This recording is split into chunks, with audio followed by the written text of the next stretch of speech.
बहुत स्वागत आप सभी का NH 24/7 पर। आप देख रहे हैं खबर विशेष उत्तर प्रदेश और मैं हूं आपके साथ साधना पांडे। यूपी की खबरें आपको दिखाते हैं। शुरुआत करते हैं मिर्जापुर के साथ। मिर्जापुर की पुलिस ने विंध्याचल निवासी गैंगस्टर कल्लू उर्फ राजेश यादव की करीब 27 करोड़ की संपत्ति को कुर्क कर दिया। ये कार्रवाई जिलाधिकारी के आदेश पर की गई। अपर पुलिस अधीक्षक के मुताबिक विंध्याचल में स्थित संपत्ति के साथ ही जिले की 2 संपत्तियां भी कुर्क की गई हैं। गैंगस्टर राजेश यादव के खिलाफ कुल 13 आपराधिक मुकदमे दर्ज हैं।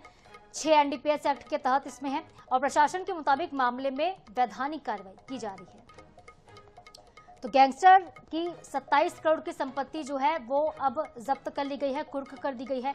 पुलिस ने ये बड़ी कार्रवाई मिर्जापुर में की है। आपको बता दें कि गैंगस्टर राजेश यादव हैं जिनकी 27 करोड़ की संपत्ति कुर्क हो गई है। जिलाधिकारी के आदेश पर कार्रवाई हुई क्योंकि इस व्यक्ति के ऊपर कई आपराधिक मामले पहले से दर्ज हैं, जिनमें 6 से ज्यादा NDPS एक्ट के तहत दर्ज हुए, यानी कि मादक पदार्थों की तस्करी का भी इसमें मामला दर्ज है। भेड़िया के हमले को देखते हुए मुख्य वन संरक्षक रेणु सिंह बहराइच पहुंची है। बीते 3 महीने में भेड़ियों के हमले से 11 बच्चों के साथ ही 13 लोगों की मौत हो चुकी।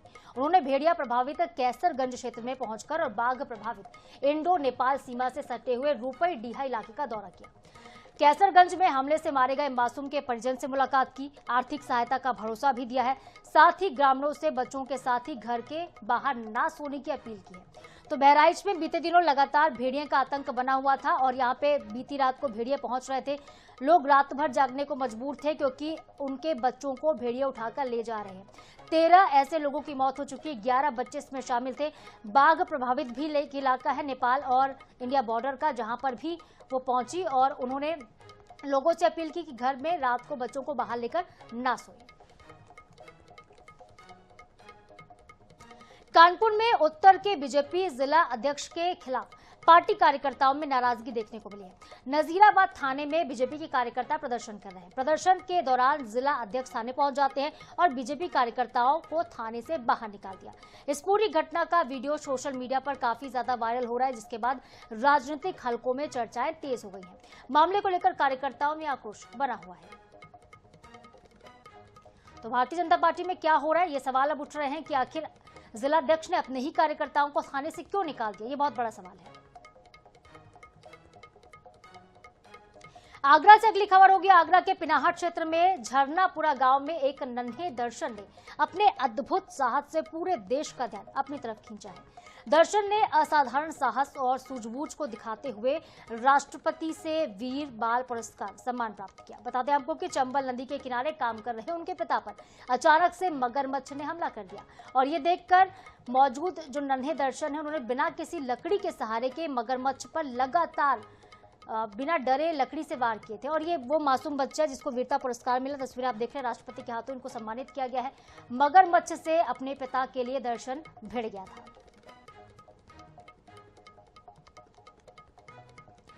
मुख्यमंत्री योगी आदित्यनाथ ने संगम तट पर आयोजित होने वाले माघ मेले 2026 की तैयारियों की समीक्षा की है। सीएम योगी ने कहा है कि माघ मेला केवल आस्था का आयोजन नहीं होता बल्कि सनातन परंपरा और प्रशासनिक दक्षता का उदाहरण है। यह मेला 44 दिन तक चलेगा। 12 से लेकर 15 करोड़ श्रद्धालु यहाँ पे पहुंच सकते हैं, संभावना है।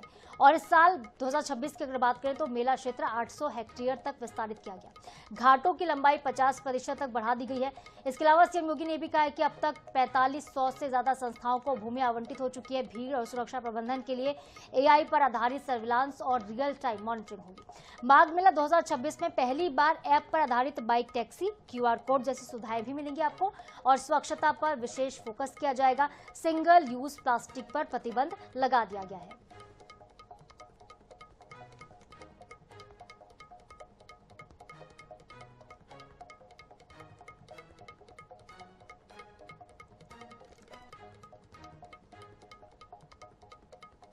उत्तर प्रदेश के डिप्टी सीएम केशव प्रसाद मौर्य गुरुवार को श्रावस्ती पहुंचे हैं, जहां पे उनका स्वागत जिले के प्रभारी मंत्री नितिन अग्रवाल ने किया और इसके बाद डिप्टी सीएम ने बीजेपी के पदाधिकारियों के साथ कोर कमेटी की बैठक की। बैठक के बाद उन्होंने ग्राम चौपाल का भी आयोजन किया।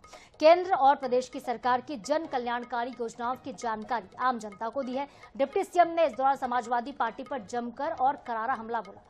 डिप्टी सीएम केशव प्रसाद मौर्य ने कहा है कि बिहार चुनाव में पीडीए की हार के बाद सपा के प्रमुख अखिलेश यादव बौखला गए हैं और अपना मानसिक संतुलन खो बैठे हैं।